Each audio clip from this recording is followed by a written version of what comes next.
Morning. இப்போ நம்ம பார்க்க போகிறது 10th maths chapter number 8 exercise 8.1ல 8th sum. If the standard deviation of the data is 4.5 and if each value of the data is decreased by 5, then find the new standard deviation. 2 மார்க்கில் கேட்கலாம். இப்போ solution எழுதிக்கங்க. Just என்ன பண்ணுறோம் அப்படின்னா solution old standard deviation சிக்மாவோட வேல்யூன்னு சொல்கிறான் 4.5 கொடுத்துருக்கான் இல்லைங்களா. Here each value of data is decreased by 5.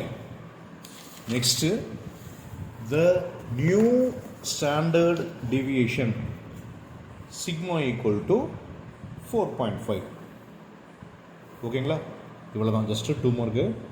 அப்போ நியூ ஸ்டாண்டர்ட் டீவியேஷன் சிக்மாவோட வேல்யூ நம்ம என்ன சொல்கிறோம் அப்படின்னா சிக்மா ஈக்குவல் டு 4.5 சொல்லி முடிச்சிங்கன்னா இது இம்பார்ட்டன்ட் 2 மார்க்.